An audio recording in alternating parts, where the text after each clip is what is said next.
Okay. What's up, everybody? Welcome to the weekly close live stream. Let me make sure music stops real quick. I want to flip my video there because that way I'm pointing to the correct screen that I'm talking about. So, welcome. I'm glad that you decided to spend your Friday afternoon with me. Today, I want to talk about FUD. Music's still playing. Hold on. I want to talk about FUD. That stands for fear, uncertainty, and doubt.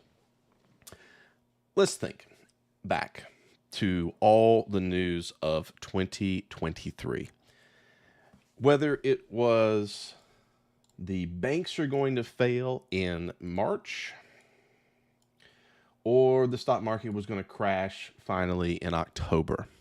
Constantly we're inundated with fears of a market crash. And yet here we are, at least using SPY, the Dow and the NASDAQ already have, about to post a new all-time high in this year. No one would have thought that. In addition to the stocks, in general, we're going to talk about Bitcoin because I made a post today that laid out my Bitcoin short. Not shorting Bitcoin proper, but I'm taking a bearish stance on Bitcoin. And I made it kind of long, and I'll kind of give the TLDR here in just a moment. But it's the things I've been talking about on this live stream for not just months, but just all the time when I talk about Bitcoin. If you're new here, I do this every Friday at 4 p.m. Eastern. That's UTC -5, streaming on YouTube, Discord, and TradingView, which I love so much, and that's what all my charts are based on. There's links to everything down below if you want to join. I don't charge for anything.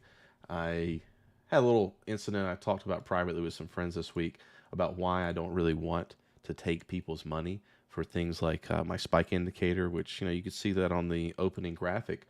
Basically, whenever price makes a false breakout, to me that's a sign of a potential reversal, and I made a little indicator for that. If you want it, it's free, and I actually had some scammers try to charge people for it, so that's why I give the disclaimer. No, I'm never going to charge people for my my indicator. Should I say that, Jen? Should I say never? We'll see. Anyway, if you message me now, then I think it's just a really handy tool for people to have, and that's why I let people have access to it on TradingView for free. All right, so as always, if you have questions, put it in the chat. I am more than happy to look at things, and actually, I do this for a reason. Oh, you have to, yeah, I should say you need to get on Discord because that's where I answer questions about it in real time, both my 50% retracements, which is free if you search for it, retracement levels on TradingView. It's really just 50% retracements of major trends. That's why these little lines right here that come up, it's nothing fancy about it. It just shows where the 50% of major trends are. And man, that is very, very useful. Very useful, very incredibly useful in finding possible points of reversion. I mean, look at what SPY did this year. Or excuse me, last year in October. Last year in October of 2022, there was a CPI, Consumer Price Index, news event that happened in October. It marked the SPY touching the exact 50% retracement of the COVID low to the all-time high. And that was also found by a spike indicator because it was a false breakout. It looks even better on futures, but back at that point, what happened was, for some reason, I don't know why traders did what they did, but everyone bid the market down only to, within that same day, close back inside these lows. And that was the reversal point. Now, someone asked me this week, what happens if the stock market makes a new all-time high, overshoots it, and then gets slammed back down? Well, that is actually what it did. And I miss this. I'm not going to say that I'm some guru that catches everything that goes on in the market, but I missed this back on January the 4th of 2022.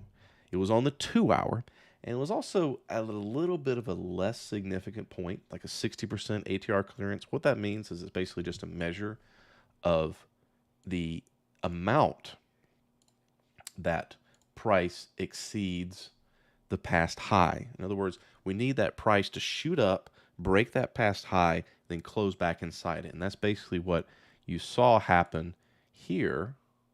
But that little rectangle I just drew right there, that's the difference between this high and this high. And it just wasn't that big. And so it didn't trigger an alert, which I have set to about 70%.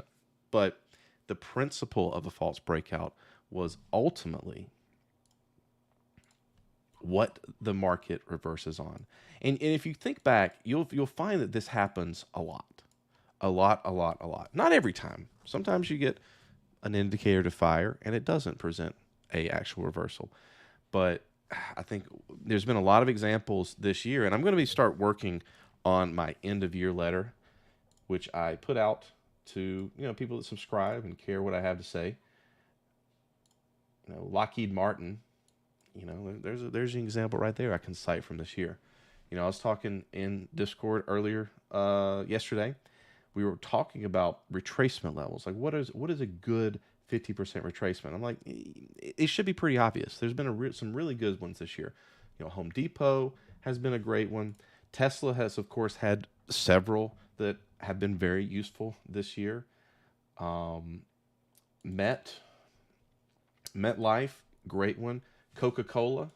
I mean, these are all excellent examples that were just super, super clear. And, even Bitcoin for, right now, based upon my short, is predicated on just such a 50% level from the all-time high all the way down to the November low. And it's fighting it this week. Man, it's so close to closing above it. Look at that. Sunday is when the weekly bar closes. And that is going to be very, very indicative of price, at least according to my rules. So we'll talk about that in just a minute. But really, I don't really have much more to say on FUD and where the bears are. But in any given day, any given week, what you have to understand is that the financial media, whether they're reporting about the stock market or they're reporting about Bitcoin, they're going to write the articles, or in the case of the modern media, they're going to put out the tweets or the X's or whatever they call it. The social media posts, they're going to drive the most engagement. And what that's going to do is it's going to be the same kind of thing, a throwback to, hey, Casey, what's up? It's going to be the same thing as if it bleeds, it leads. And that's going to be fear. And man, I've just become just so immune to it because I've been trading for over a decade now. And every day, you got to understand, guys, like I started professionally trading in 2013. Basically, January 1st, 2013 was the start of that career for me. And I haven't seen 2008. I haven't seen the 90s. I'm not that old. But I've seen enough of these events and lived through them that I've sort of developed a thick skin to what the media is putting out. What I've basically come to is this realization. In any given year, it is best to assume the stock market will probably close higher. And I say probably intently because the highest probability is that the stock market is going to go up, because I don't know what the exact statistic is of it. Let's see. Let's take a quick look right here. What is the probability that the stock market will be up in a year? Let's see if Google will answer me very succinctly. I'm sure there's an Investopedia article. I'm not getting a quick answer, but the answer is at more than 50%. So you should always assume this. And, throughout this year, there's been the March FUD, fear, uncertainty, and doubt of the banks going to fail. And what that did, in my estimation, it was kind of messy at that time. But of course, just like the COVID low to all-time high, the stock market brought down to a 50% level. That was also March the 9th, well, excuse me, March 13th particularly, that was the 50% retracement from the October low to the high that price made in February. That was a wonderful point to buy stocks this year. But who would have told you that in the media? Nobody, because they were too busy making you afraid so that you would read their articles and see their ads. That's the business they're in. They're not in the business of informing people. They're in the business of selling advertisements. And if you happen to learn something useful, if you happen to stumble upon an actual factual piece of news, then that's a happy accident. When last week in Bitcoin, we had that big drop on Sunday night, the next Monday, the media was reporting it dropped on Elizabeth Warren writing some legislation about Bitcoin. That's not why it dropped. I mean, maybe someone Sunday night got word of it and they sold off a bunch of positions, but no. The news is going to report things after they happen. They're going to report on price action after it happens. And that's why I've always believed that it's best to have a rudimentary understanding of price action, of technical analysis, if you will, in a very simple form. Don't throw tons of lines on your charts. You won't see tons of lines on my charts because I've been there, I've done that, tried to engineer a solution to the market. But the two things that I believe in the most are 50% retracements and false breakouts. Those work really, really, really well. Really well. That's pretty much all I use, except for Ichimoku sometimes. And I think that's all you really need to. But it's going to be a whole lot better than trying to read the news and respond to it, because, man, they are wrong.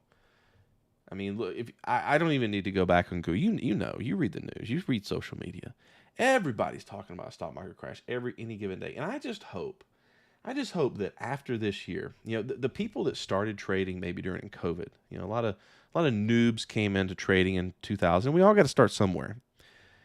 But I hope that if you started in 2020, if you started after COVID, if you started trading on your Robinhood account with your Stimmy check, and you made a bunch of money on Tesla calls, and then you lost them when Tesla went down, and you figured the market was rigged, you have sworn off trading cryptocurrency because it's useless to use technical analysis. That's what they say, because they have only had a year or two of experience using technical analysis, and they're hitting that downward slope point of the Dunning-Kruger effect.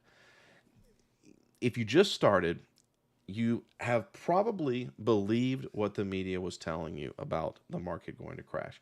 Now, and it made sense because 2022 was a very, very bearish year. 2022, the market sold off from the high to the low, 27%. That's a bear correction. Crash happens at about 30 to 40%. So we didn't have a stock market crash. The COVID, which was down about 35%, that was a crash. What we had was a bear market correction. We had a year of a bear market. And just as everyone assumed in 2022 that this was just a stumbling point, just as everyone assumed that 2022, everyone assumed in 2022 that the market was going to be like 2021, go up. And then in 2023, this year, everyone assumed that the market was going to go down like 2022. The problem is, it's just like they say that generals fight the last war. Traders and investors tend to trade last year's market. And so I hope now that everyone has consumed all the fear media and then looks at the markets, whether it be crypto or it be stocks, but mainly stocks. And they realize that that's all BS. And you really have to make your own judgment, but you need to assume that there is a high degree of FUD in the media, on social media, that serves as noise. And you need to try to pick the signal out of the noise. So in other words, if there's a lot of fear, uncertainty, and doubt on social media, you need to take that as a baseline. And then you need to assess what's actually going on in the world right now. When COVID happened, you had a virus, a pandemic going on. Something was really happening.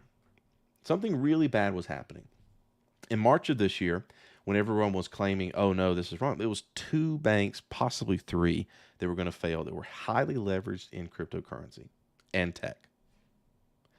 It was, in other words, localized. And you could pretty much figure that out from the first week or two. But not if you were reading the media. They continued talking about it well into April, about how this was going to bring the dollar down or other BS like that, because that's what kept people reading and viewing their content. October of this year, when the market was going down, there wasn't anything bad really going on. It was just the stock market making a little 5 to 10% correction like it does. I mean, even then, even at the lowest point of that year, from, let's see, the 3rd to here, the stock market was up about 7%, which is the average amount the stock market was being up. In other words, if it would have closed at the October low, you still would have had a average bullish year on the stock market. Hardly indicative of a crash.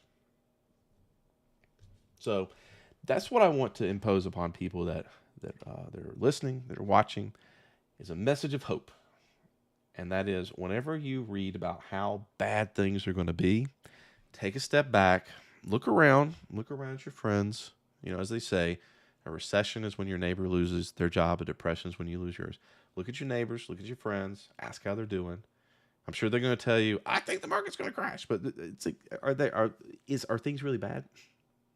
I'm sure that they are bad for some. But you can kind of use your feels for this and try not to get influenced by the media. So that's my message to you on that. All right. So as always, if you guys have questions, I'm going to get to that in the latter half of the live stream. But if you guys have questions or symbols to look at, post them in the chat, either Discord, TradingView, or Livestream. Hey, what's up, Zygor? Haven't seen you in a bit. So what I do with those false breakouts is I look to take a reversal. I mean, October of 2022 was a great example of that. What I do in that case is, let's just go to this point. It's the best example here. My rules for taking a reversal based upon a false breakout, or a spike, as I call it. It's a spike because it spikes below resistance or support. Good question, by the way. I'll address that, and then I'm going to talk about Bitcoin real quick. So there's that low that it made in September of 2022. Then you have this October 13th bar that opened down below it and then closed back inside this red line. This red line is the Ichimoku Tenkan-sen. I take off Ichimoku because I like clean charts. I even take off my retracements indicator. But the red line is basically just kind of like my trigger line. It's a 9-period moving mean, not an average. No, excuse me. Mean does mean average. A moving median. Median means the middle. It's the halfway point of the high and the low for the last 9 bars. So just kind of a trigger line that if a bar closes back inside that as well as the past low, I'm going to qualify it as a false breakout. That's just what I do. And then I'm going to use that line also as my entry point. And so what I'll try to do is I'll try to take an entry on that red line when it pulls back to it.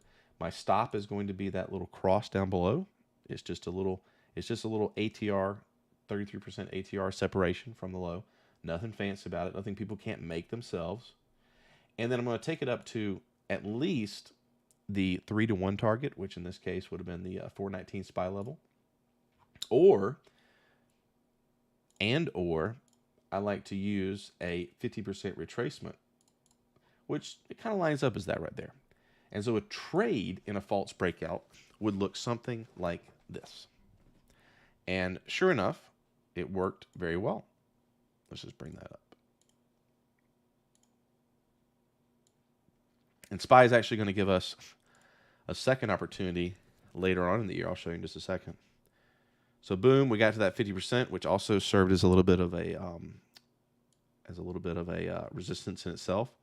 Sometimes you got to evaluate a spike to make sure it's worth it, risk reward wise.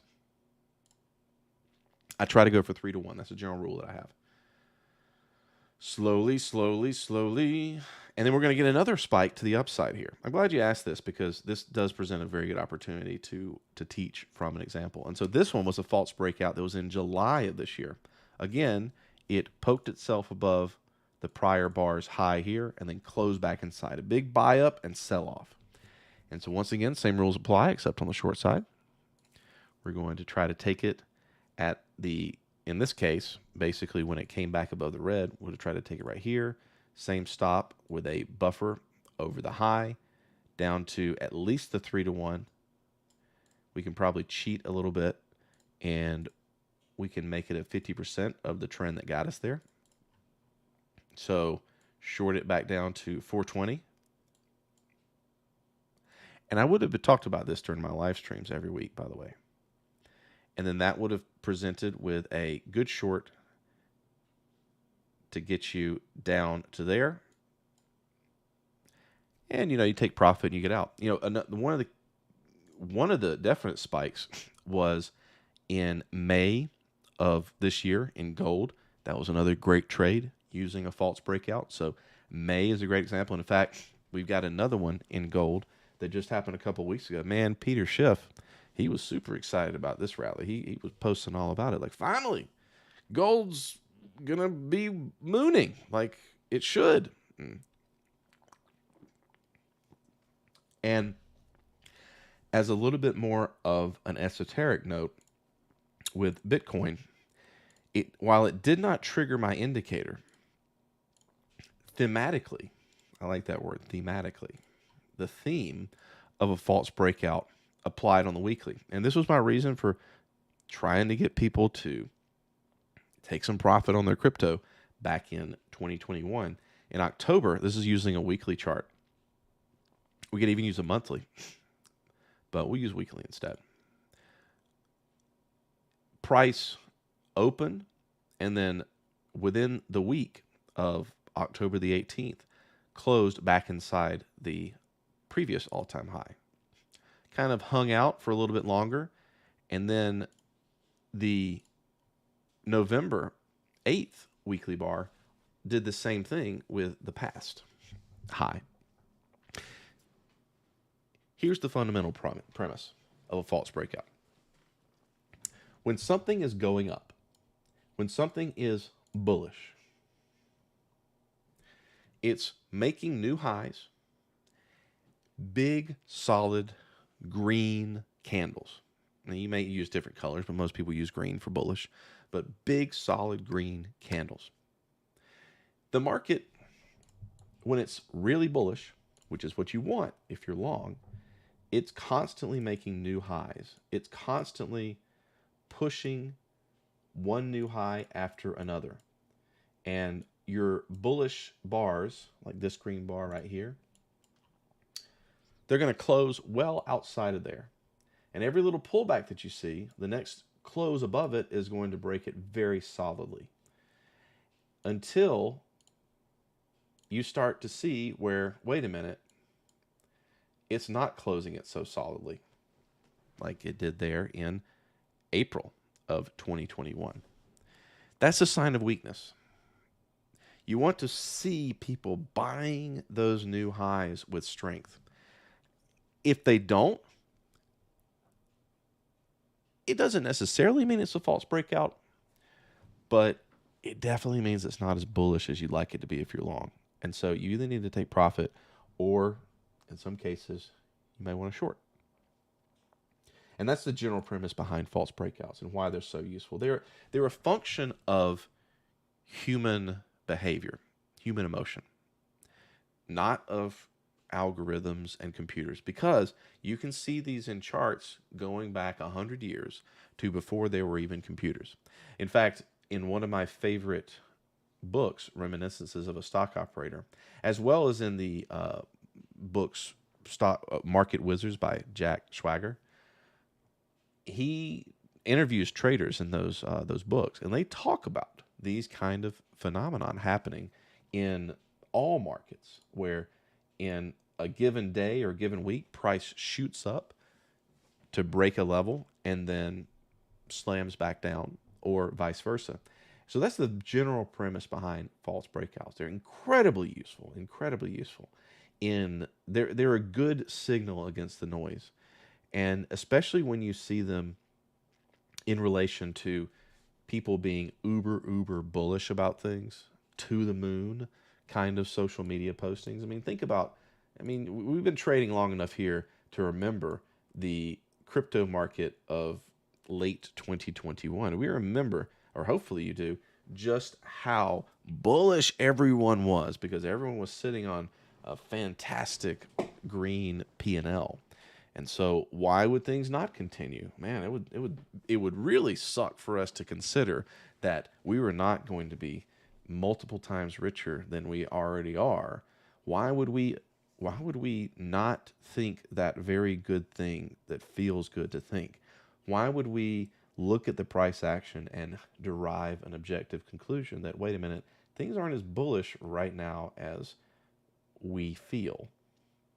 It's very hard to come to that conclusion. It's very hard to take an objective look. And that's why I think that studying price action is a very good study because it can cut through a lot of that social media hype that people like to do. It's a lot easier to fool people than it is to convince them that they've been fooled. And people fool themselves, especially when it comes to their holdings, their positions. I think if you understand the general premise that if something is bullish or bearish, if something is going, if a trend is going, it should be going strong. Depending on if you use RSI or stochastics, these are technical indicators, which I don't necessarily use. I'm not saying that they're not useful, I just don't use them. But what they try to do is they try to identify when a trend begins to lose its strength. And that's useful because that can oftentimes be a sign of reversal.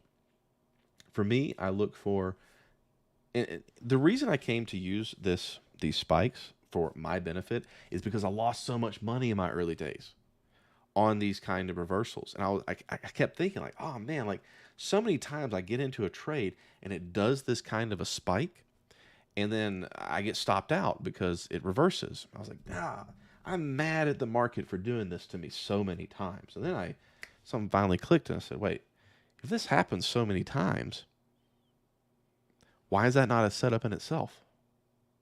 And so that's how it was derived. And I wrote an indicator to encapsulate that, identify it for me objectively.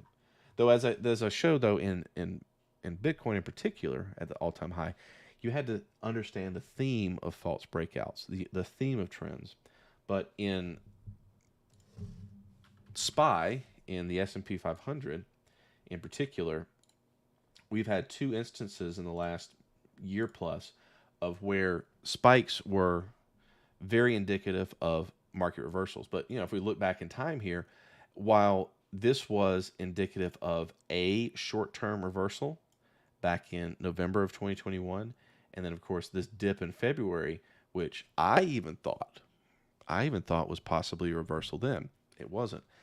Like anything in trading, nothing is 100%. But we still have to understand that while these did not yield the 3-to-1 risk-reward ratios that I would like to see in a trade in themselves, these past two events, they still were evidence of a short-term, at least, reversal in the market. And so that's why they're very, very powerful. Very, very powerful signals. And you can find them on any time frame, on any chart. They're just a fundamental element of price action. All right. So go ahead and get your questions or your symbols in. I'm going to look at them here in just a second. We're going to talk about Bitcoin here in a second. Let me catch up on chat. You're welcome. How important does hold on, let me talk about Zygor first. I don't really think the mainstream media narrative is the market's going to crash. The contrary, it's been this inflationary house of cards market is much stronger and more resilient than I believe. Yeah, I think it is kind of perplexing. I think that when people share me charts of the money supply, of the national debt, it requires a certain degree of cognitive dissonance, I think, to say that the market is healthy. And the stock market is a proxy for the economy. It's basically the investor's outlook on the economy. And that doesn't mean that it's the truth. It doesn't mean it's accurate reality. It just means that that's what people's speculation is. The dollar's been down to 2% of what it was in 1913. Yep. With each periodic news report being inflation is low. Well, I don't think the inflation's low, but inflation is what's more correct is inflation is not rising at the same rate that it was right after COVID, when it was rising at about 13%. Now inflation is roughly about 3%. So it's year over year is the estimation, and so it's inflation's growth is higher than 2%, but it's not what it was right after COVID, which when we printed all that money. When the dollar's still losing value, yeah, I don't think they're ever going to let the dollar deflate. I don't ever think they're going to let you buy more of that. The monetary expansion has gone through the roof in the last few years. Truth. With 50% of the dollars in existence creating just over the year period. Truth. And with the federal debt spending at unprecedented level, the chickens will come. You know me, Zygor. I want to be an Austrian economist, but man, the Keynesians just keep on winning this argument, don't they? Until the chickens do come home to roost, modern monetary theory is apparently working. I know that's heretical to say, but I mean, at some point, you would think that they're going to be wrong. It doesn't make sense, but I think really having and continuing to have world reserve currency status means that we can do this indefinitely. Now, what you are seeing in the case of Europe is they're facing even bigger crises because people are actually abandoning the euro as a reserve currency. I shouldn't say abandoning. They're lessening their holdings in the euro as a reserve currency, and they're actually increasing their dollars. And the real truth is that there's nothing else better out there than the U.S. dollar. There just isn't. We have our problems, we have our debt, but every other country does. And no other country's currency is as liquid as the U.S. dollar or as relatively stable. So you put the liquidity and stability, they're going to vary, but the U.S. dollar is still the leader. And, a lot of people in 2021, when they were trying to pump the price, said that, Bitcoin is going to be that. Well, I'll talk about that here in just a second. How important does the level have to be? They were talking about spikes again. How important does the level have to be? And what about the UT? What is UT? Like right now, to me, BTC just did a false breakout on the 1 hour. Well, let's see. Let's see what you're talking about. So Bitcoin did a spike on Sunday. And if you look at the 1 hour, one of the ways that I use my spike indicator is also in the reverse. In the case of a spike, what you would see is price reverse back.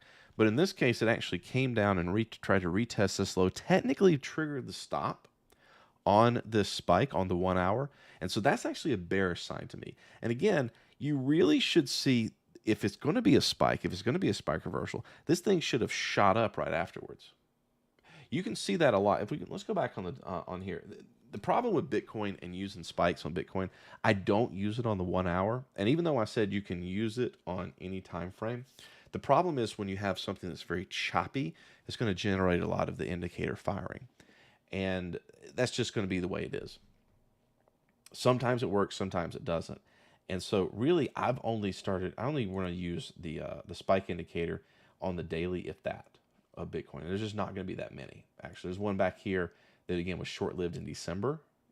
But I haven't seen anything really since in quite a while, actually. But my interpretation, my gut interpretation of this spike is it should have reversed. And it's not. It's kind of hanging out. And I'm talking my book, I admit, because I'm short Bitcoin. I'm betting on Bitcoin going down from here. I'll talk about that here in just a second. No, you don't annoy me at all. In fact, I do this live stream to give back. I do it. I get from my community ideas. There's been a couple of trades that we've taken this year from somebody posting in the chat. I've got a list right here beside my my desk right here of things that people have posted Casey brings a lot to it, actually. Brought a lot of good ideas. Um, and so, no, you're not going to annoy me. I take one day a week and any day during the in the week to answer questions on my Discord. And I like to teach, actually. I do like to teach. And I don't like to charge people for it. My manager wants me to, but all right. Yeah, that book, okay, so I have that technical analysis of financial markets. I do on my shelf to make me look smart. Like that's what books are supposed to do. But I've never actually gone through and read it because the more I traded, the more I studied, the more confined my use of text technical analysis has been. I just use these false breakouts and 50%. And maybe they're in the book, I don't know. But the Market Wizards books are just really cool because I'm getting to hear accounts and testimonies of traders that he's interviewing, and man, they're so relatable. And I like history too.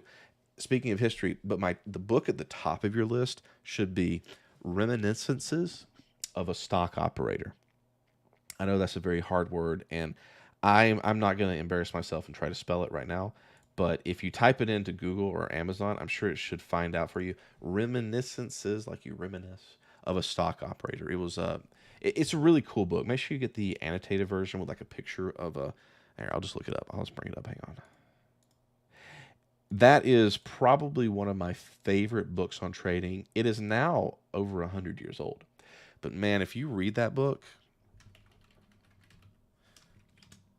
and you listen to or you read people's, let me find the right version that I want. I'll find the version. I'll post it here real quick. Reminiscences of a Stock Operator. They talk about some of the traders that he was living with and interacting with at the time, and their emotional quotes sounds just like the crypto bros 100 years ago. Promise you, you're going to be, it's uncanny, the similarities. And so can you, it's this one. I'll put it up here on the live stream, and I'll post it to Discord chat. That's where I'm talking, by the way, to people. Yeah, I like that. I like this one because it has like a lot of little historical annotations in the margins, which are really cool because it gives a lot of context when he'll talk about that big fat cat, quote unquote. It'll then in the annotations talk about he was talking about J.P. Morgan at the time, who did this, and this. So this is a really cool edition of the book, but it's really good. It's really good to read, fun to read. Especially, I found that the first half of the book was better than the second. So just go through the first half, and you'll just be like, wow. I mean, nothing has changed. We've got computers, we've got crypto, and human beings and their emotions have stayed exactly the same.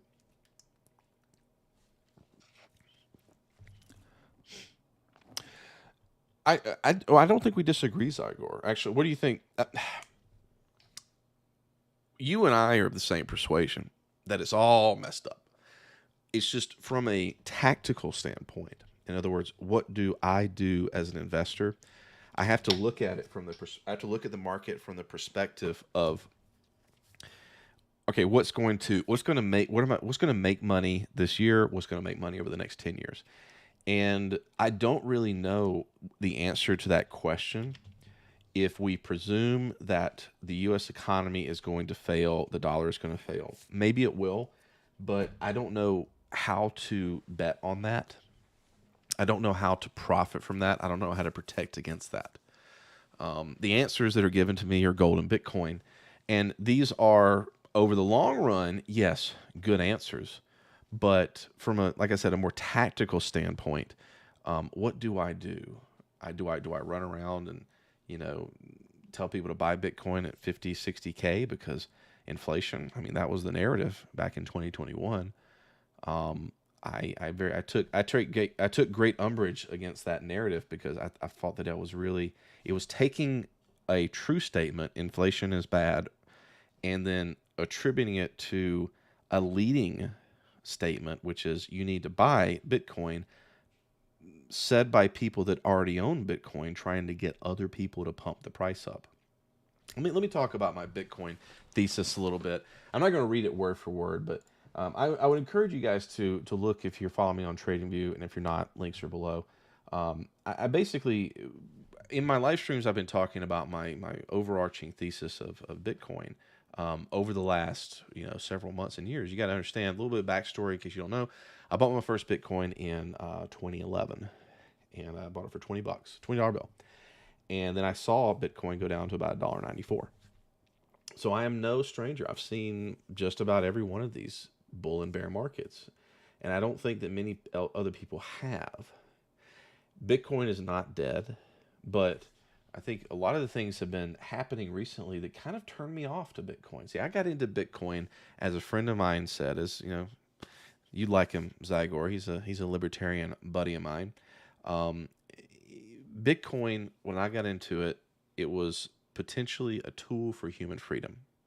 It could give us an alternative to the existing fiat system. But as the years have gone on, there's been technical challenges, this transaction speed, transaction fees, that have kept Bitcoin from taking on that role. Now, with recent developments with the failure of Lightning Network, I say failure because it's kind of a failure because they've discovered an exploit that makes it kind of not useful anymore. And that's one of the reasons that you see Bitcoin transactions prices. Let me see on Bitcoin transactions. Actually, to write this article, I was kind of amazed. Bitcoin transaction fees.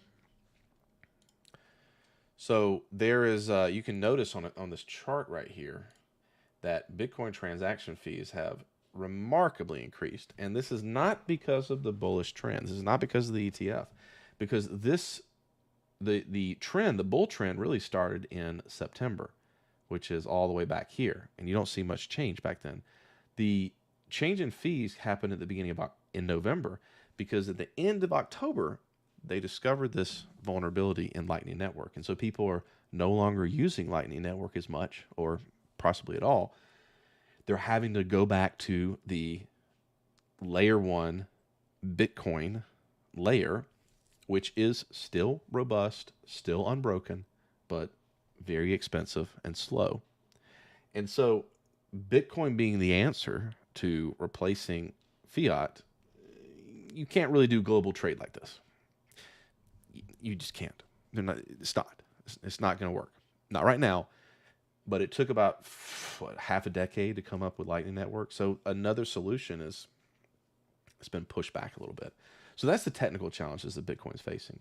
And so now that you can't really honestly argue that Bitcoin could replace the dollar in the result of a dollar collapse tomorrow, over the last few weeks and months in this recent rally, I've read the social media, and it's just all been Bitcoin to the moon, reminiscent of how they used to advertise Dogecoin. Like, buy it now or you'll be sorry. I'd rather you panic buy now than panic buy later. I mean, what if I don't panic buy it at all? How about that? And so I've been very frustrated with the Bitcoin maximalists, because they've been very excited about this ETF launching.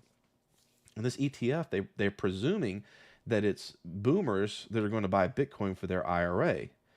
But it's not apparent to me how it's any different, because one of the ways I'm expressing this trade is using BITO options.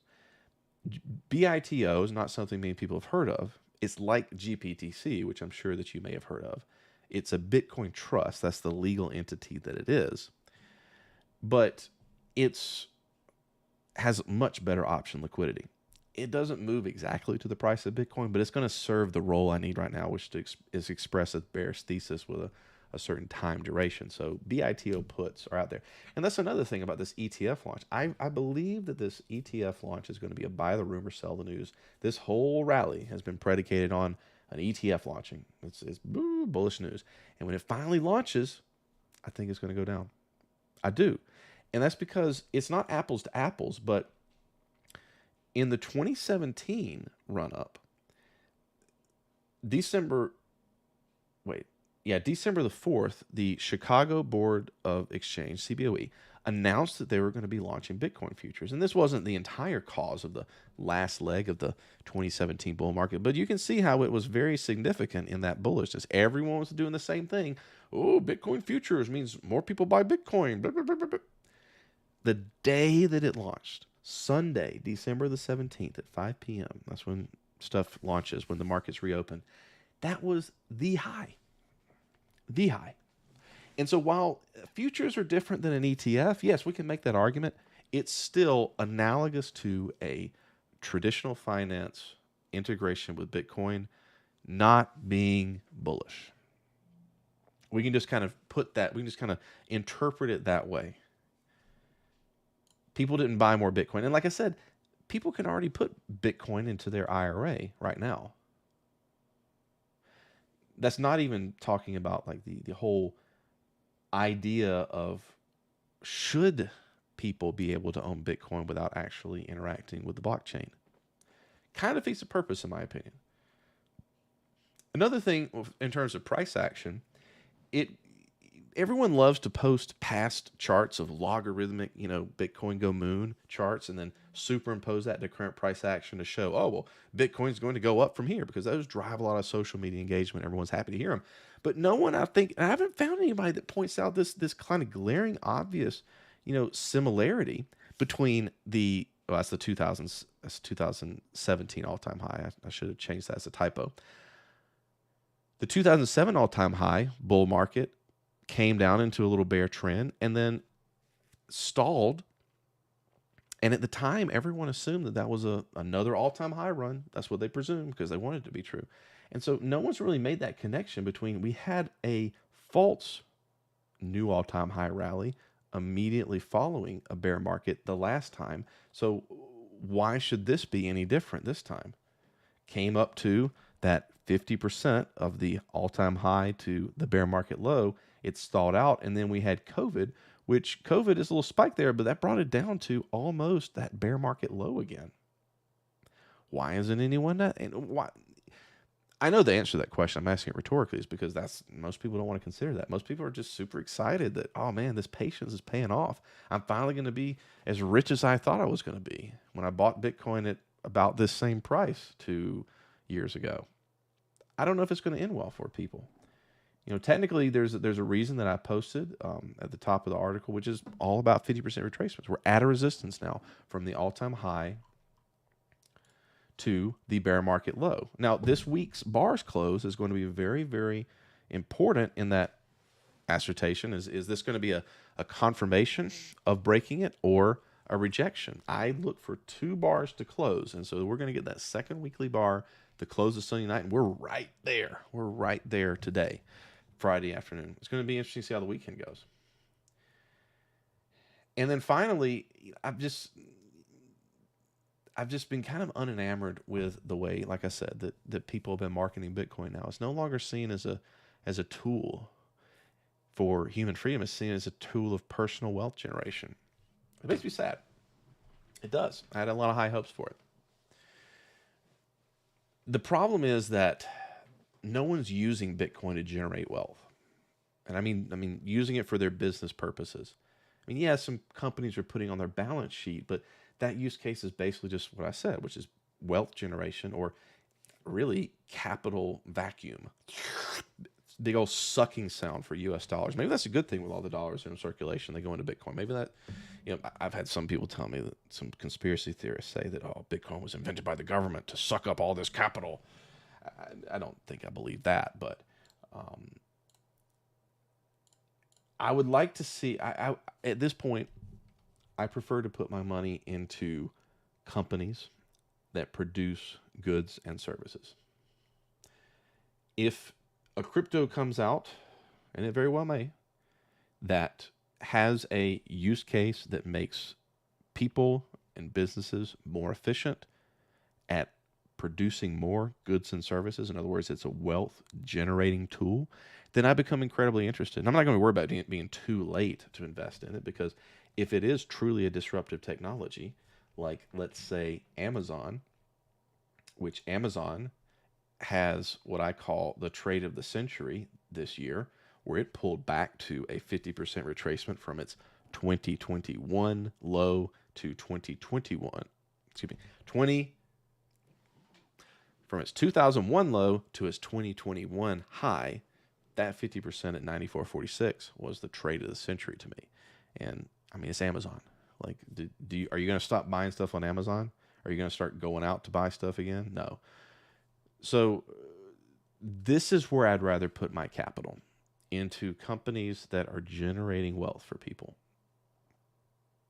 And yeah, Bitcoin going up it makes people wealthy, but it doesn't create new wealth. It requires people to buy it, to soak up the supply, and drive that price higher. That's the entire argument for Bitcoin right now. Buy it, hold it, make price go up. It's just kind of lame. It's a pyramid. And I hate to say that because it had a lot of promise, but people have tried too hard to mainstream it for the purpose of number go up for selfish reasons.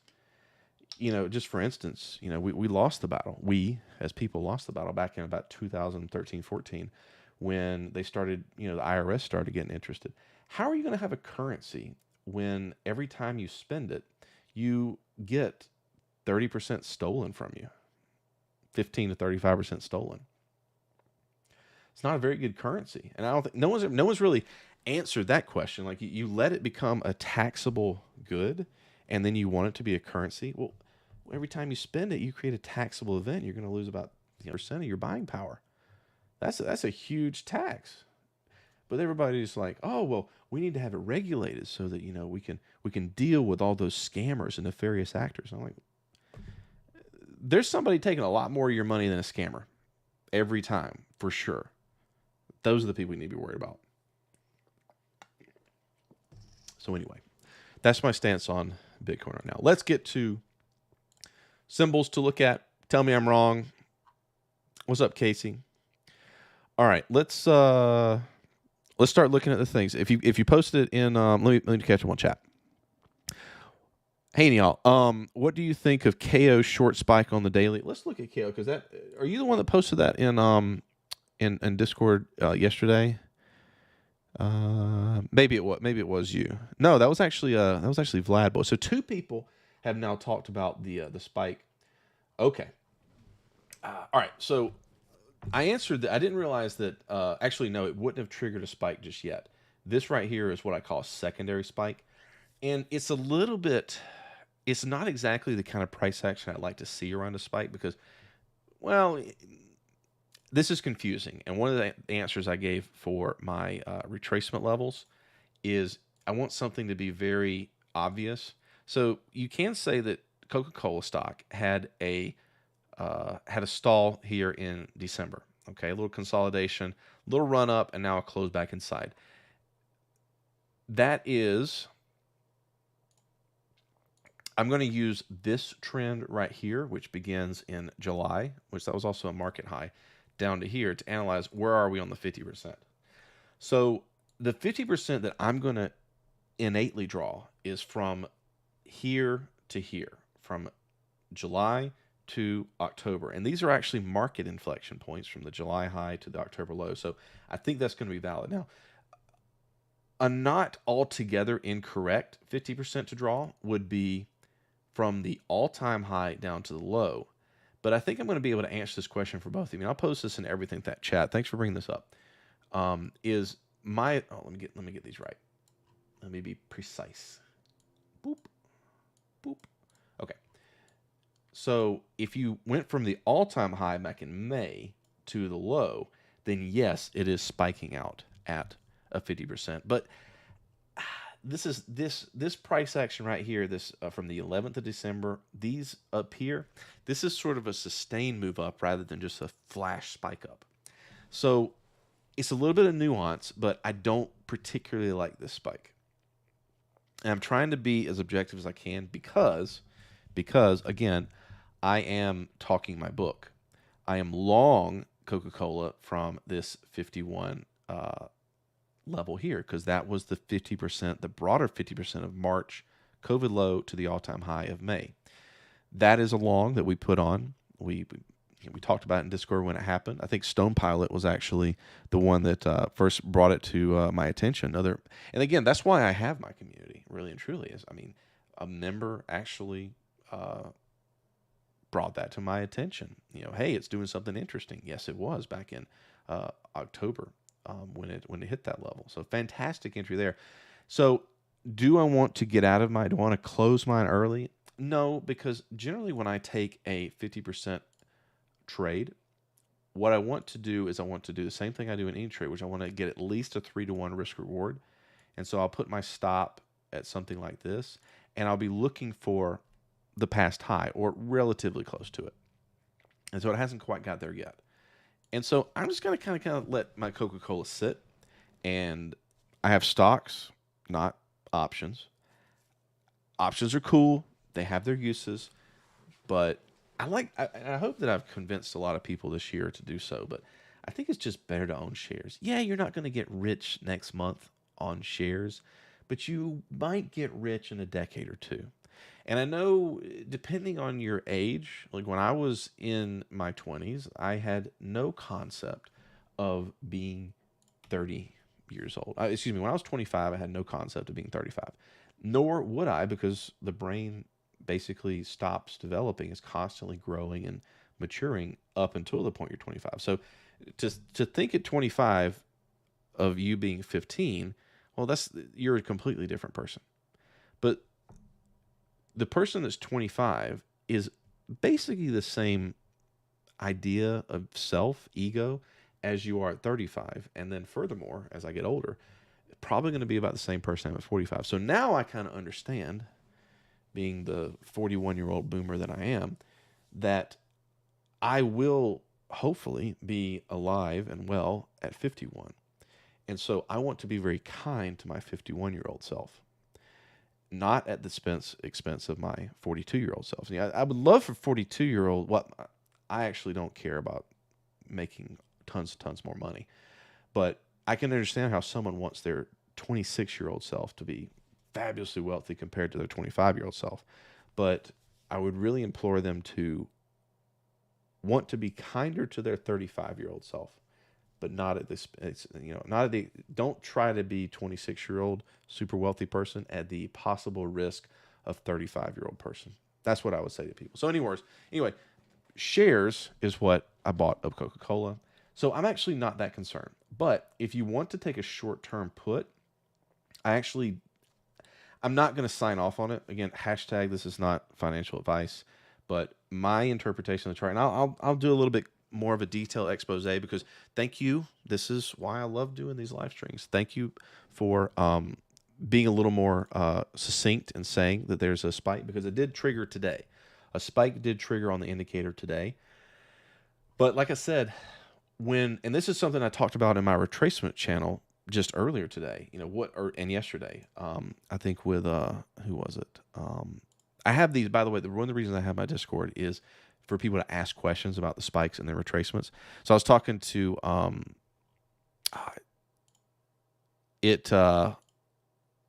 I have stream mode on it, it doesn't tell me the name of the person, but we were talking about like what makes a good 50% retracement. And I really try to do the most obvious one. And really, like I was saying earlier, the most obvious one is going to be the trend from July to October, which again matches up with the spike.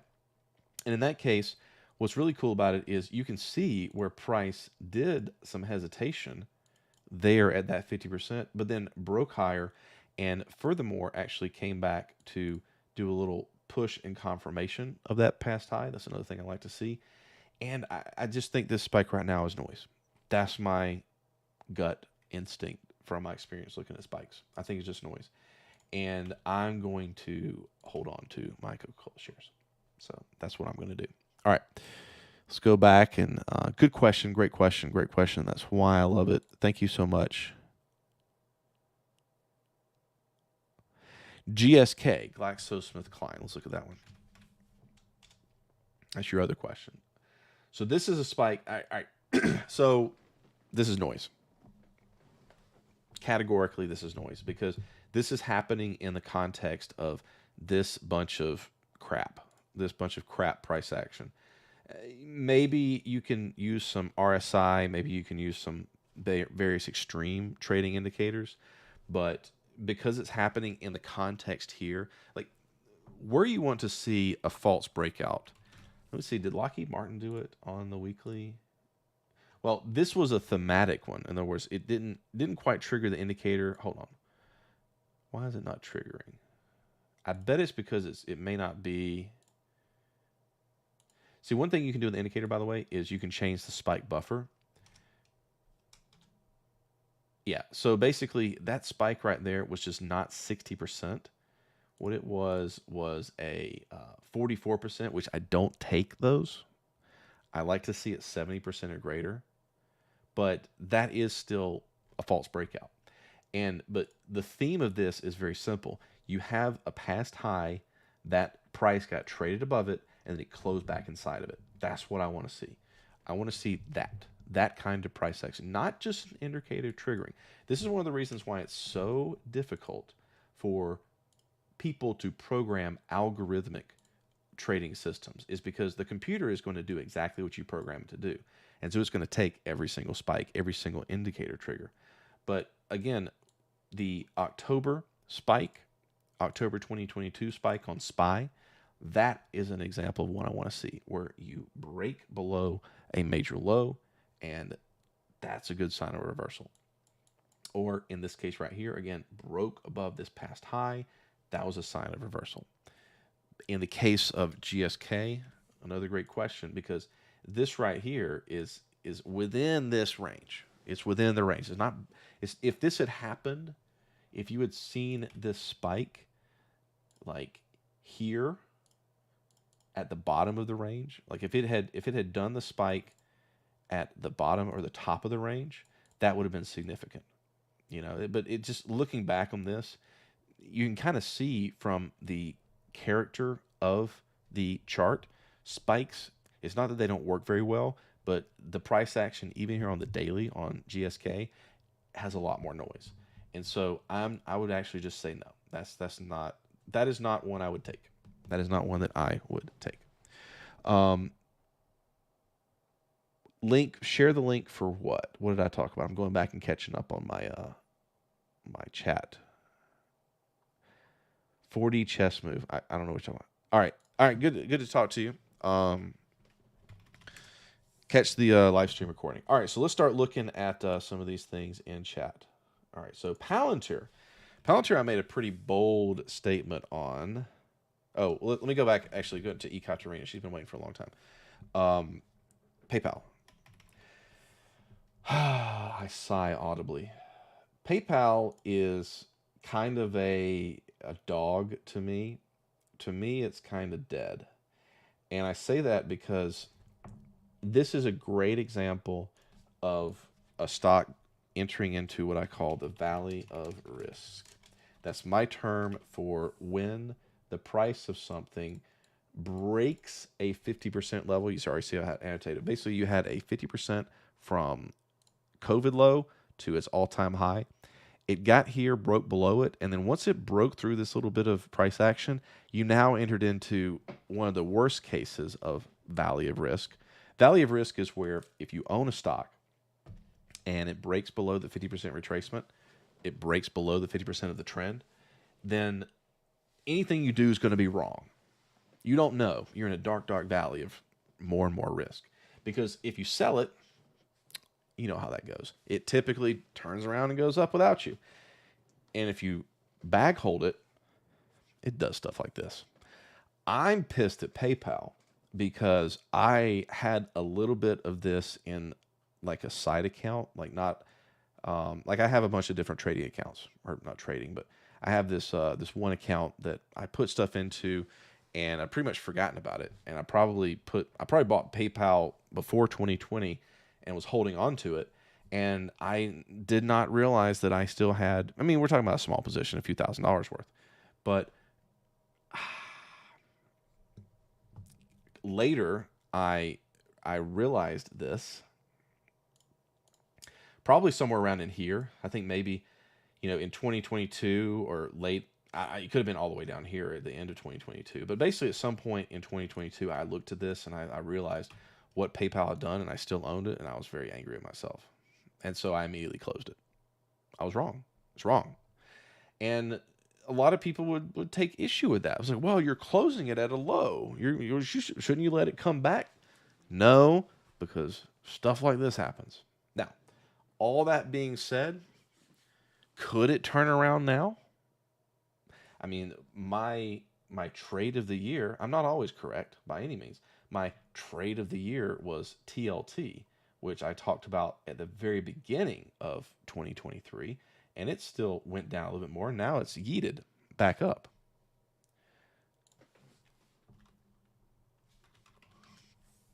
So, could PayPal have a resurgence? Sure. But at this time, I don't really see a trade. At this time, when I look at this dark expression of the value of risk, it's making lower highs every time. I would be patient with this. Oh, no, I want those. I want those lines because I get asked this a lot. It has done what it needed to do, which is cross back above the red line. That's my trigger line. But then again, it's done this times before. If you're wanting to, if you really feel bullish about it, maybe you could take a buy off 57.19. But if you're like me and you were bag holding, like I said, it's the value of risk. Anything you do is going to be wrong. It just is. I'm sorry. You know, I took the hit on it, and I'm, regardless of where, I'd have to look back at my trade log to find out. But let's just say I sold at the worst point in 2022, October 2022. I still have 15% more capital to put in something better by selling it there. So the question is always, when you're holding on to one of these kind of things, if that's what you're doing, the question is, do you think your money is best in this instrument? Forget about what it's done. Forget about how much you're down. Do you really think that it has a better chance of making you money from this point than in something else? That's the question. Is there a stock that you'd rather own? Is there a company? Is there a crypto that you'd rather own than PayPal? If that's the answer, remove from your mind that P&L. The P&L is irrelevant. The market doesn't know your P&L. It doesn't know how negative you are. It doesn't know how you're positive. It definitely doesn't care. It's not going to give you that money back just because you deserve it. It will reward you for putting your capital into gainful things. And so that's how I feel about that. All right, so UTZ. Am I a buyer of PayPal now? No. Oots Brands. I don't really see a trade here. I see a good example of a temporary spike here, temporary reversal back in May. It has hit a bit of an inflection from this 2022 high back here. So I would be more inclined to believe this reversal based upon that. But you know, like all things, I would look for a possible 50% pullback to whatever it's in right now at 1308, and I would evaluate it there. This is also could be interpreted somewhat on a monthly time frame as a potential false breakout shorter. Could be. That reminds me, I need to check on something. There's a false breakout on the monthly that I traded. Oh yeah, over in the beginning of 2022. This was Turkey. This is the answer to the question: what time frame do false breakouts work on? And definitively answer it, any of them. Turkey, there was some political stuff. I don't even remember what the news was then, but it made a super duper clear spike false breakout back in January of 2022. Basically, the spike was in December, but then the secondary bar was in January. This is a monthly chart, and that has turned out to be quite a good, I wouldn't say trade. It is a trade, but quite a good investment because it's gone on for almost 2 years now.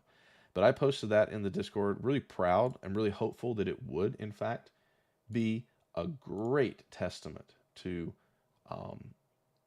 spikes and false breakouts working on any time frame.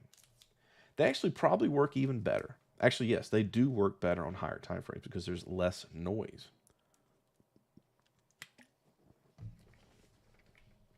All right. TME. 10-cent music group. You know, I was talking about this in my retracements chat on Discord today. Whenever I see a good retracement here in hindsight, that 50% back in September, October this year, that's a good trade. Now you want to see it break above the high. And then we need to see resistance as from there to there. So if you can, I would say that a trade off that 622 would have been, hindsight of course, a good trade to take it up to 1760. But what you would want to see in this case is a good solid close above that resistance, like 2 weekly bars closing above 929, and then you should be good to go to that 1760 over the long term. This is a weekly chart, so this could take a while. Yeah, that it's pretty clear now what it's doing. It's trying to get to that high and test it, basically. All right, I'll get to yours in a second, Casey. Let's go back to the chats. Let's see. 10-cent is Chinese. Oh, I don't like any. No, never mind. I don't like anything Chinese. I don't buy any Chinese stocks. I don't buy any Chinese stocks because at any moment the Chinese communist government could come in and remind you that they don't really care about capitalism. So, yeah, my feeling on Chinese stocks is there's plenty of American, Canadian, and European stocks to trade. I'm not gonna buy Chinese stocks. But from the price action analysis, because I typically, I value the price action above anything. I mean, last week we talked about Alibaba, and I hadn't looked at Alibaba in a long time, but there's another example of a valley of risk right there. I had a YouTube video that I made back in 2021, back in ancient history, about why Alibaba went down. I mean, at that time it was because I think Jack Ma, the head of Alibaba, he was getting a little too big for his britches, we say here in the South, and he had to go into hiding. I don't know if he got arrested or he did that to preserve himself, but he was about to launch a financial company off of Alibaba, and the Chinese government did not like that. And people were really bullish on Baba back in 2021, and that has not gone well for them. Alibaba can't possibly go lower. Yeah, you remember that. That was about Facebook. How is Facebook doing? And all that drama for Facebook. Yeah, it's back. It's back. So here's this is another good example of my valley of risk concept.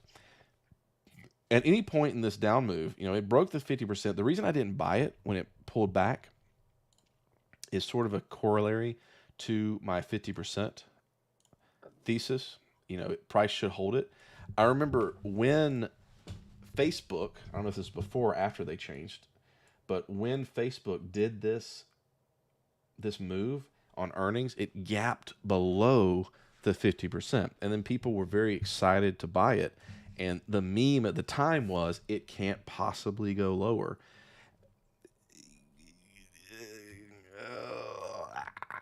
Yeah, that was that. I knew when I read that on social media that was not going to end well. There's just certain themes.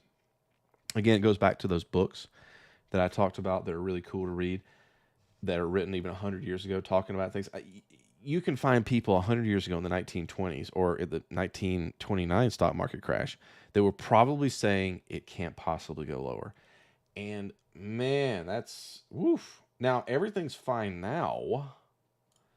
And like I said, this is another good example of my valley of risk concept where, if you sold it here at 88.45, then you're very angry, aren't you? Anything you do at this point, because it's an emotional decision, is going to be wrong. That's my point about that.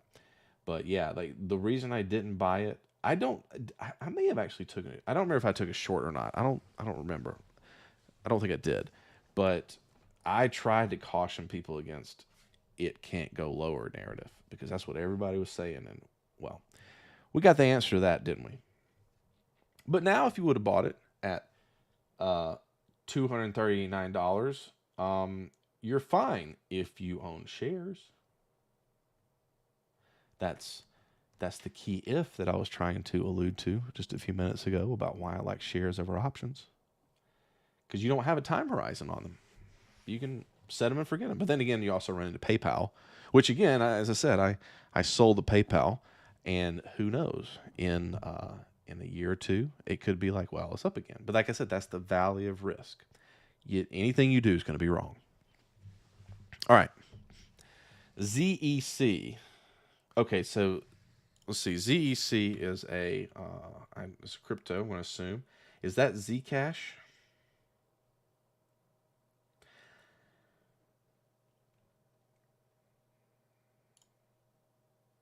Is ZEC Zcash? Hold on. Let's see. USDT. Yes, Zcash. Okay, so Zcash is a privacy coin. And you can see from my watch list right here, I have Monero and not Zcash. And that's on purpose. That's on purpose. You can also see that when Bitcoin is doing poorly, Monero is holding its value or actually beating it. I'll tell you this, and I'm not going to tell you why I know this, but if you go on the dark web right now, you will find that several exchanges have either stopped taking Bitcoin or they have begun taxing, adding an extra surcharge on top of Bitcoin because of the high and unstable fees. The one currency that they do accept and continue to accept is Monero. That is the privacy coin that I stand behind.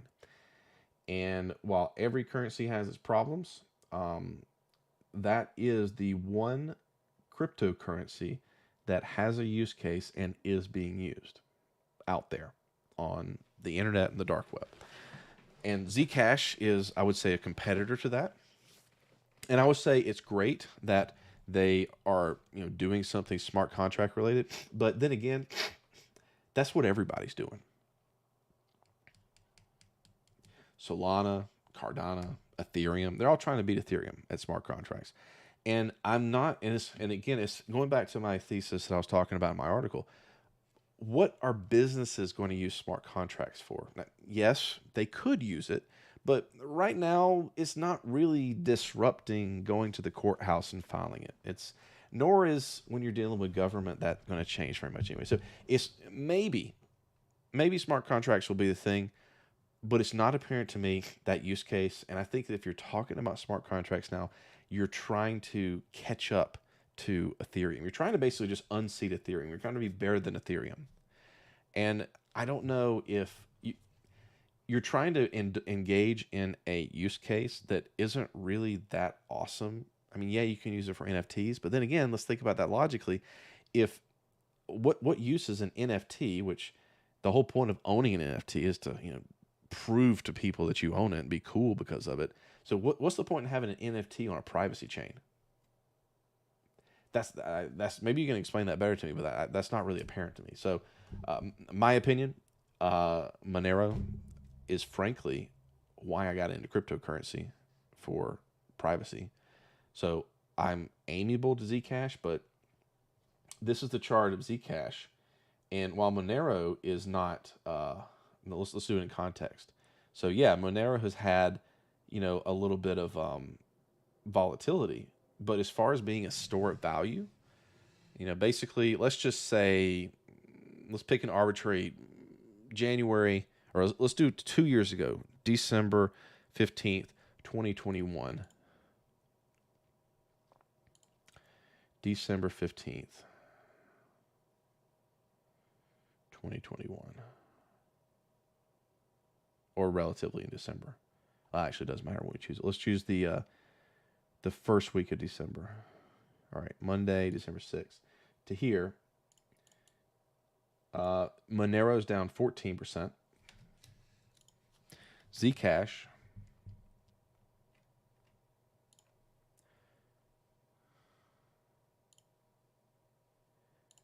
from December,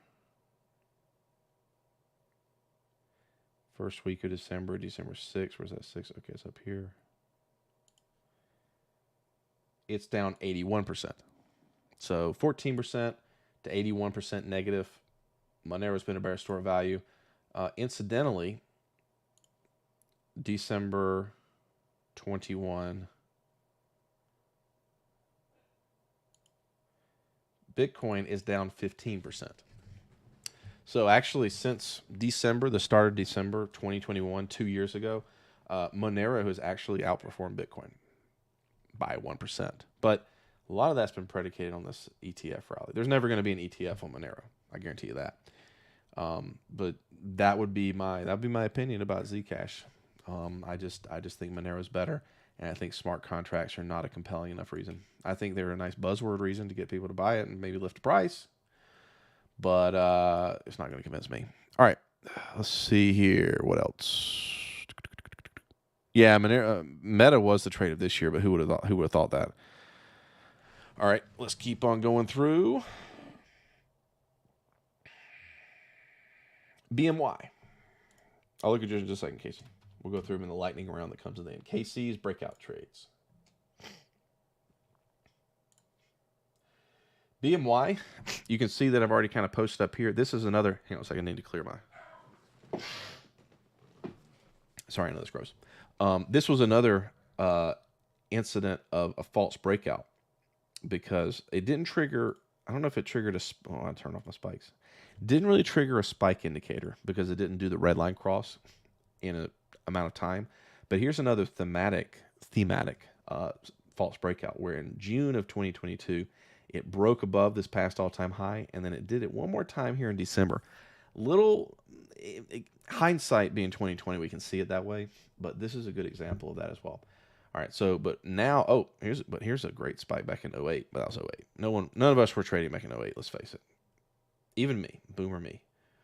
So from that to that, from that high to that low in 08, yes, indeedy, that is a yep. Good. Thank you. See, that's why I do this live stream. I do this live stream because I don't think I didn't know about this.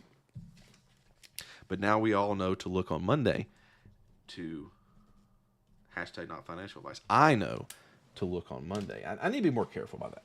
People get really mad when I tell them I'm shorting Bitcoin and then explain myself because they think that I'm telling people to sell their Bitcoin. And that would be bad for their bags if people sold Bitcoin. So people get mad when I say to do things. So I don't want to tell people to do things, but I will be looking on Monday for some BMY. That's a good pullback.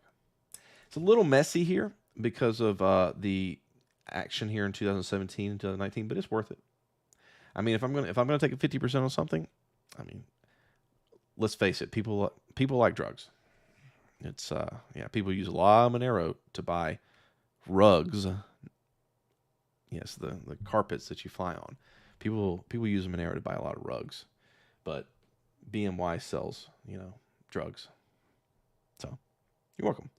All right, let's see UPS. Oh, UPS is that's kind of I have a negative affinity. I think I've looked at that before, and hey, this one broke below the 50% of the COVID to all-time high trend, but it came down to hold this 2018 high right here around 135.86, and that seems to be where it's holding.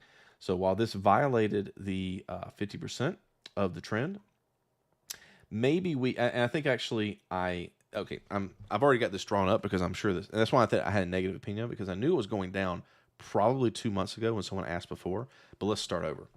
So if you look at it from the COVID low to I believe this is the all-time high. Yeah, it's all-time high. The all-time high, then it broke below it, but you had some I'm saying I didn't catch this. I don't catch everything. Of course, I'm going to kick myself for this, but it's not really readily apparent. If you look at that past high that it made in February of 2018, and you look at the trend from 09 as the bullish trend, which is entirely accurate. That is, the bottom of the 2008 crisis to the all-time high. That is a very solid hit of a support. And that's where things can kind of get confusing when it comes to 50% retracements. But the way I try to kind of cut through that is I look for price to match. And that high matching right there, that's a good one. So I would actually be bullish on UPS. I think it's found support. where and how to take that. This would have been a great example of how to play this kind of a setup. Is you let it hit that level. Well, it basically is okay. This is correlated to the market because October the 26th and the 27th being the low. That's basically just going with the stock market. But nevertheless, how I would set this up in isolation would be I would look for a 50% of a 50%. And of course, it's not perfect here, but basically, I would have bought this on November the 10th because it would have made this what I call an impulse. These are my words for it, by the way. You're not going to find these in the textbook. The impulse is basically the push off of a high or a low, that little bit of price action, essentially this little bullish price action right here, which let's just kind of identify. Whoa. Rotate rectangle. Yay, trading view stuff. Okay. Hold on. Yeah.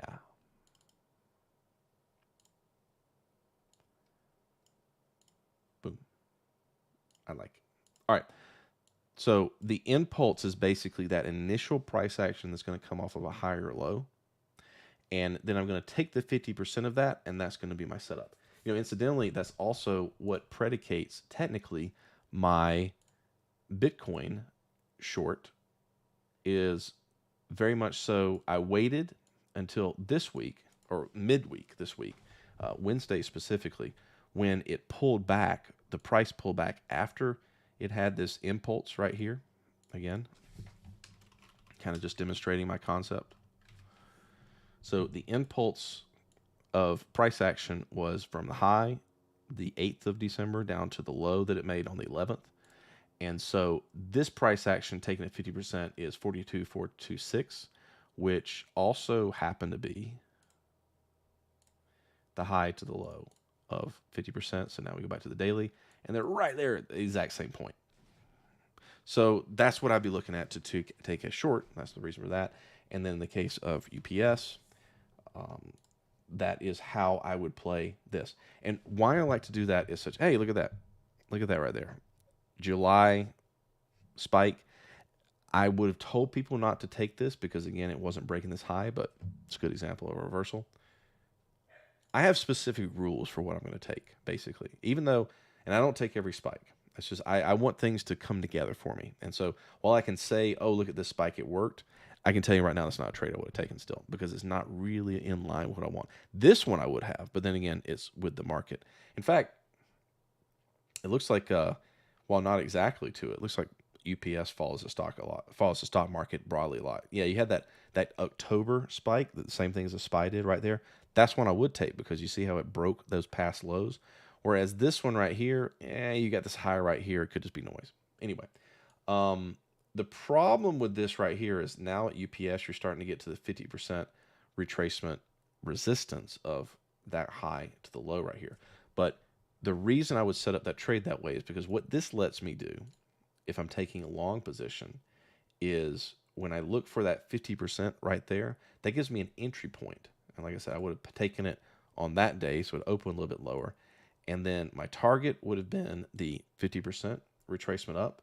And since I know my target, I can then say, okay, my stop needs to be a 3-to-1 to clear that low. And that gives me a nice buffer right there, so I like that a lot. I like that a lot.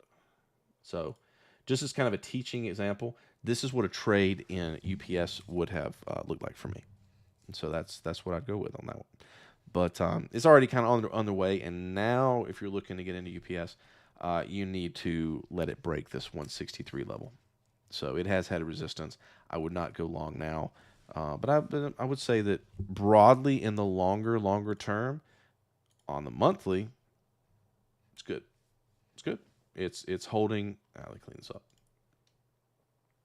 Actually, can I? No. No. Okay. Yeah, I'll leave this on. I like to have clean charts, but basically, broadly speaking, hitting that 50%, also that past high, is a good support. It's just now you're so far off of it, it'd be kind of risky to take that trade. All right.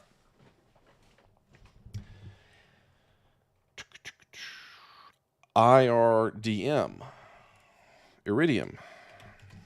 They're like a satellite company, and I think that SpaceX is really kind of eating their lunch. All right, so we're gonna take the start of the trend is going to be, let's say, this low right here. We're gonna take the whole thing, and yeah, so it looks like you've been watching, you've been learning about 50% retracements. It is at a 50% retracement coming off of it, so same things apply on the broader monthly time scale. And I'm really happy to see that you're looking at. I'm assuming that's what you're looking at, is this 50% retracement. Yeah, that's a good 50%. Good solid hold there of that whole trend. Um, you got lows, but again, this is a lot like Amazon, where Amazon didn't stop and turn right on the penny of 94.46. Is maybe split adjusted, I'm not sure, but that's a level. And a lot of people like to poo-poo technical analysis, but they may fancy themselves to be fundamental traders. Go find me a stock that adheres to the magic 14 PE ratio anymore. What are you going to use? Are you actually going to sit down and look at the balance sheet? It doesn't matter anyway. There's companies out there that aren't making any money. Ford, I think the Ford Motor Company, I think they've been losing money, if I recall, for forever. And then yeah, I mean, look at their price. How is using fundamental analysis going to help you to trade or invest? You still got to make a guess based on what you feel about the company. And the next thing you have to do is you have to find a good entry point. And you can either throw darts at a board, or you can use some simple time-tested methods like 50% retracements and false breakouts to make that decision. That's my thesis. All right, let's go through cases. You got anything else? PFE, Pfizer. Are all pharmaceutical companies kind of hitting the... Okay, well, I don't see a trade here because this is messy as well. I actually own, I think fortunately, LLY. Like I've had this for a long time, many, many years in my long-term holdings. And holy crap. That being said, I mean, obviously LLY is the pharmaceutical company to have. I actually had this discussion with, actually I think Zygor left. Okay. I'll answer this. So my answer is this, like, LLY is my current pharma holding. I like to own winners. But broadly, to answer that question, people like drugs. So I would have to say that it may be a buying opportunity. But I like winners. Things that win keep on winning. I think I talked to Swaggy T about this a little bit earlier. Hey, what's up, buddy? When it came to the cruise lines, he asked me a question this week about Norwegian cruise lines, which I took a trade in earlier this year, made a little bit on it, but not much. And I kind of wish that I had RCL instead, because that's a lot better. And I think what a lot of people try to do is they try to buy the cheapest stock in any given industry, the one that's the most depressed, because they're going on that, that internal innate desire to get a deal, buy something cheap. But that's not really how stocks and companies work. Companies that are winners keep winning. And it's sometimes, if not more times, better to buy the stock that's higher and going up rather than the stock that's lower. Sure, they may both continue to go up and both benefit, but the winner's probably going to win more, even if the stock is higher. So those are my feelings on that. LE1, what is this? Live cattle. I like steak. All right, closing on 50 from the June's leg up. June. Wait. What? Am I looking at live cattle? You said LE1 from the June's leg up. Okay. So honestly, if I'm looking at this trend, I'm not going to really go to June because this is sort of just a part of this broader trend right here. Really, the trend began, oh, June 22. Okay, I thought you meant June, June of this year. Okay, yeah. You're right. You're right. So May 31st to here. Um, I assume that's what you're doing, but yeah, I would say June of last year. And so I would say 150.85 is going to be your 50% there. So yeah, I mean, anything else? I like steak. It's a lot more expensive now, that's for sure. I can tell. But yeah, I would look at that. But man, I don't really mess around with these kind of futures. Um, Not saying it's a horrible idea. I don't know. There's a lot of other things to trade, and I worry about the liquidity and crazy stuff and these things. I'm just not my. I just don't feel comfortable doing that. But there's your level. All right, guys, it's time for the breakout round.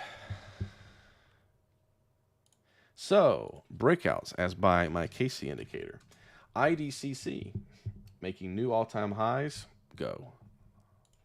Costco. Ooh, I like Costco. Wow. So guys, this is another example of things that just keep winning. Um, I got into Costco, and at the time, the girlfriend that I was dating at the time, she put me in charge of her IRA, and we were going at that time to Costco once a week because I just gotten a smoker, like a Traeger smoker, and I was incidentally with live cattle. I was smoking like a brisket every other week, maybe about two a month because brisket's fun for me. I love smoking meat. And we were going to Costco, and you can't get out of Costco without spending $200. You just can't. And it was always busy. And I actually kind of had this thesis of if inflation's so bad, what are people going to do? They're going to buy in bulk to get prices down. And so far, that thesis has worked out really well. I hope she held on to it. I don't know. But I have some in mind. And man, again, talking about winners keeping win. It had a little bit of a down move back in 2022, but holy crap. If I'm looking at this from the perspective of is it a false breakout, the answer is no. This is a very, very solid bullish bar. Costco is going up. Yeah, I'm not even worried about that being a false breakout at all. That is just such a big, solid green bar. I like it. I like it. Hell, let's buy more. Thanks, Casey. I mean, I knew it was going up because actually, my Robinhood app notified me that it was going up, but I didn't realize that this week, like, I didn't actually look at it this one. I guess this is today is when it was. What was it up today? Almost 5% today. Wow. Whole market yeeting. Where's that bear? Where's that bear market? Where's that market crash everybody was talking about? Where is it? That's the whole premise of this show was where's that bear market? Where is it? They told me it was happening. They told me to be fearful. Go to cash. Buy gold. Buy Bitcoin. Maybe if I bought Bitcoin, I don't know. ANET. Oh, I bet all these are going to be bullish. ANET good. CrowdStrike. What is CrowdStrike? You got an all-time high coming up here, but I think you got enough room there. Man, if you're doing your breakouts over the last few months, as I'm sure that you are, you're getting your ratios, aren't you, Casey? You're 2-to-1s. Really awesome when the market's going up, ain't it? Woo, riding that wave. DBX, Dropbox. Interesting. I have a Dropbox, but I don't think I use it. Did that hit a 50% retracement here on that earnings? By the way, 50% retracements on earnings or any spike setups on earnings are good. That did do a spike. Again, I don't think this is one I would have taken because the profit targets were so far above the last high. But that was definitely a reversal. Earnings spikes are a thing definitely to be paid attention to, 100%. Yeah. Anyway, that's a good solid break. This is a daily chart, so you got 1, 2, 3 bars above this last high. That's good to go. And you got plenty of room up to that all-time high of 32. 32.93. Yeah, okay. See what you're doing now. I think you may. I don't know if is that exactly 2 to 1. Hold on. So let's see. 29.81. Basically that high. To there. Stop.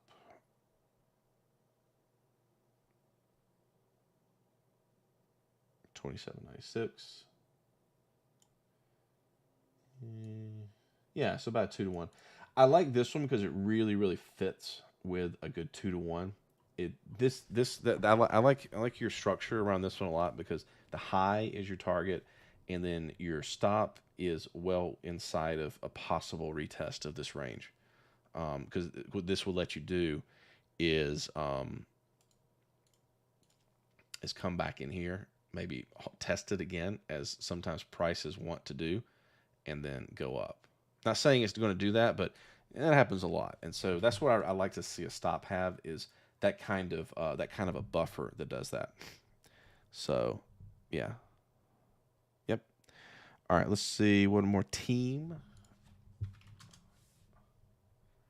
Team. Ooh, that's messy. Good luck. RYTM. So I think so far I like Dropbox, and some of the others may be good too. But Dropbox and Costco. I mean, for their various reasons. So RYTM, messy chart, making all time highs. Go. Me personally, you know me. You know we've talked about this before. I like pullbacks, but man, those two I actually like a lot. Those two I actually like a lot. All right, I got one more question from Nicholas. Natural gas. Have you asked this before, Nicholas? Let's see. I before I look at it, I've had a bullish outlook on natural gas, both technically and um, fundamentally, and I am wrong. Wow, how about that? What happened in natural gas? Am I thinking about like what's the natural gas fund? I don't think it was that bad. Natural gas. Is it Boyle? I think it is. Yeah. Why was I thinking that natural? Okay, I know what happened. I know what happened. So natural gas this started to get above the cloud on the daily. This is why I say I use Ichimoku, but not as much as 50% retracements. I presumed that we were going to start getting a little bullish on natural gas, and didn't take a bullish position, thank goodness. But yeah, this is a good example of how. Because I mean, why am I thinking that it was more bullish than this? Okay, well, I mean, I think I did actually.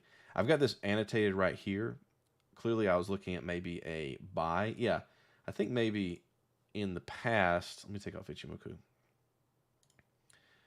This is why it's good to write text notes to yourself on a chart, because during the live streams here, I'll typically draw these things up and talk about them. I don't know why I have 268.3 marked off with a potential buy there. Maybe that was someone's idea to buy it at that point. It's not stopped out yet, but this is a good example of where people may have assumed, including me, that price had started to stabilize and had started to go up. But yep, that's why trading is hard. So, not sure what my thoughts were then. I did think off the top of my head, from I think October was the last time I looked at this. We were bullish because it was showing that bullishness. But again, that's why Ichimoku I use, but I don't trust it as much as 50% some false breakouts, because it told you that price was above the cloud, ergo bullish. But then again, it will do that on the bottom side when something is in a consolidation. It doesn't really help. But ultimately, breaking out of this consolidation to the downside was a better trade. Kind of like that Dropbox thing that we were just looking at on Casey's. When something breaks out of a consolidation, there's usually a reason, and price tends to really abhor a consolidation. Kind of like what's the expression that power abhors a vacuum. So when price consolidates in a very tight range, it tends to break out with force. And so that's what basically natural gas broke out to the downside. And that would have been a good short trade, actually. So Leverage people got wrecked. Well, leverage people always get wrecked. Leverage, and this kind of goes back to what I was saying earlier in the live stream about options versus stocks. I mean, when you use options, you are essentially using leverage. You're basically getting the buying power. You're buying or selling 100 shares of that stock for the low price of whatever the option contract is, but you're limited by time. So essentially, you're leveraging 100 shares of stock that you don't own. Just like when you leverage natural gas, you're buying and selling contracts of futures, which are, they're derivative leverage. They're a derivative product, but you're buying them on margin because most people that do this, they don't have the full value of a big tank of natural gas in their backyard. And yeah, I mean, I'm not really sure that leverage is a good thing, especially after trading crypto myself and seeing others. I just don't see many people use it properly. And by properly, I mean taking on 2-to-1 leverage, which when I was hedging my crypto, in November or October and starting in October of 2021, I was using anywhere from 1.25 to 1.5 leverage to create short positions. And that was good. That's all you really need to do. And that's one of the reasons why after 100 years, the stock market, the laws governing the stock market in the United States at least, only lets you take 1.5 times your value of your account as leverage. In other words, you can only buy 150% of the cash value of your account in stocks. It's because after all the consideration for all the stock market crashes and failures of the decades of trading in the early 1900s, the regulators stumbled upon the fact that people are really bad with leverage and we shouldn't let them take any. But if we're going to let them take only about 50% more of what they own. And that's what we sit at. And that's the one thing, other than roads, I can say that I agree government's done, frankly. All right. UNG versus cold. UNG. What's the difference between UNG and KOLD? Is it more leverage? Ultra short. Yeah, I bet. Yeah, well, that's because you're using leverage on top of leverage with these ultra short stuff, which again, I don't like those products. I don't like those double and triple leveraged ETFs. Um, just stop. Just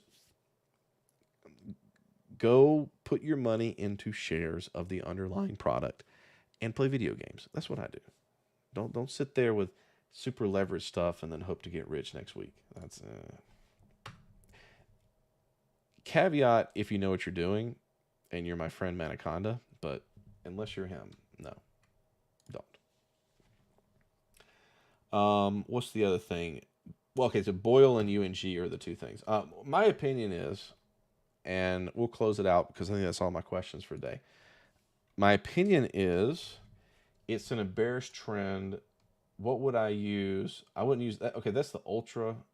I don't want to use the ultra. UNG is probably the natural gas fund. This would be the product that I would use.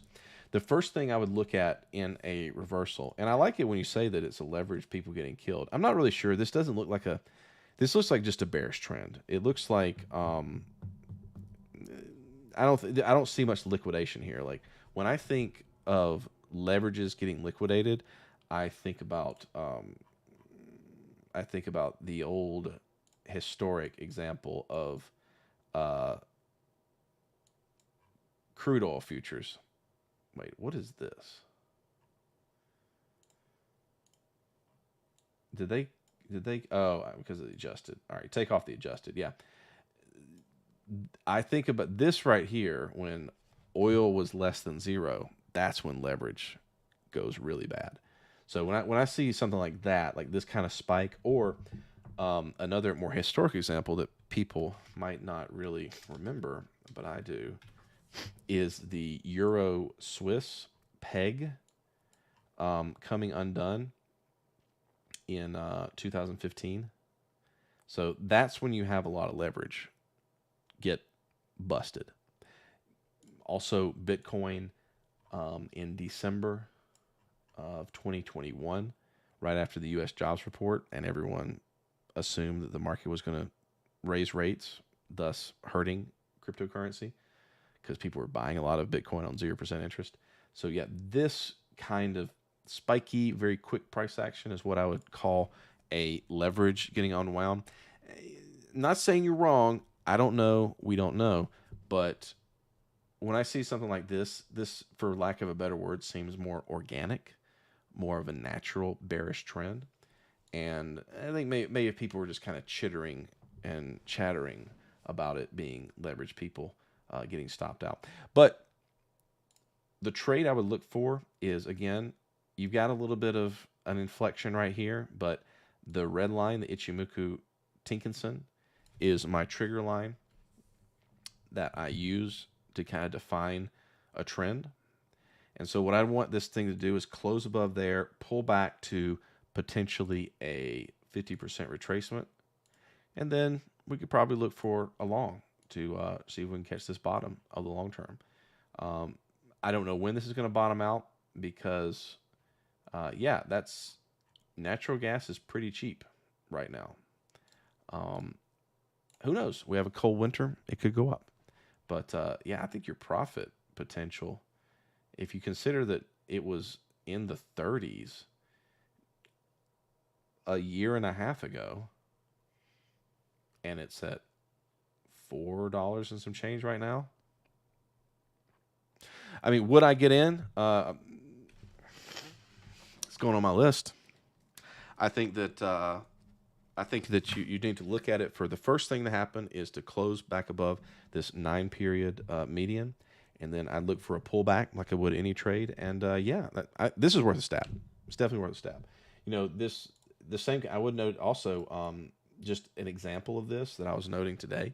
TLT, a little bit of a short impulse right here, but that's what I want to see when a trend reverses. Of course, you had this reversal here, you know, that happened in October, but then the next red line cross and pullback, that was your launch point right there. And so, like anything in technical analysis, sometimes you got to get stopped out, but you don't need to give up on the trade. But that's what I would look for. The first sign is going to be get back above that level, create you a 50%, and go. So, Russia conflict pushed it there at 20. I wouldn't, yeah, and I don't know. Politics is above my pay grade.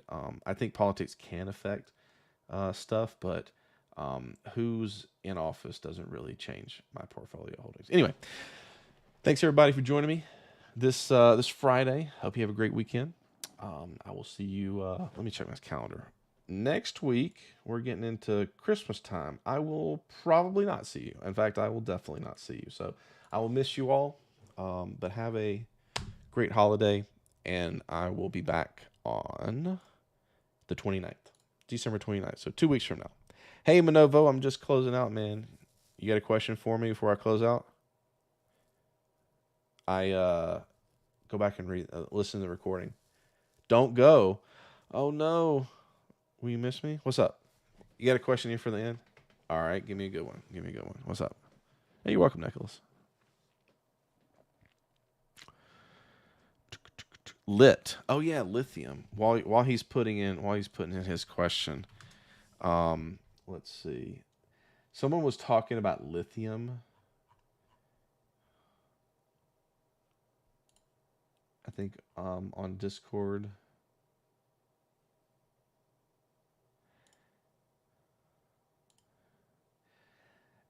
I can't long this, and you guys know why.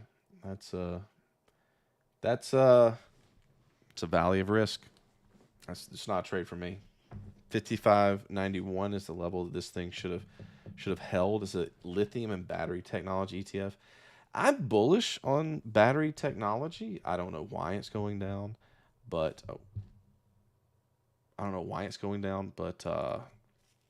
it's not a buy right now based on that 50%. It might have been at the beginning of 2023, but I'd have to stop out of this. All right, FNV is the last one from Manovo. Franco Nevada Corporation. So France and Nevada.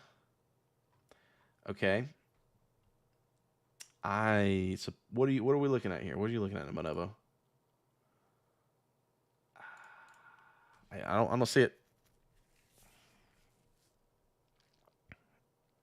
What you got? What do you see, man? I mean, yeah, you're at some lows here. 50%. Yes, but are you on my Discord? Today, yesterday and the day before, we had a discussion about what is a good 50%. And I'll reiterate it here. You know, I put it in the Discord, but this year has been great for 50%. And the ones that I want to see are things like Amazon on the monthly, MetLife on the weekly. We had Home Depot on the weekly. Tesla had a bunch of good ones through the year. 2 of them, in fact, this year. Either 160, 50% of that move up, or 200, the 50% of the then move up. And Coca-Cola was one that we had good discussions about today. And while, yeah, it's at a 50%, and if you really like this company for your reasons, then it might be a good buy. But it's actually, if you go from the low of September 18 to the high of April 2022, it's actually kind of hanging out below that. You know, this 50% right here in March of 21, that seems to be a good one. It's hit it a couple of times, maybe, but it's not a trade for me because I want to see clear ones like those ones I just described. And if you like it, go for it. All right. Thanks, everybody, for joining. Have a great weekend and Merry Christmas. Bye-bye. Trade wisely.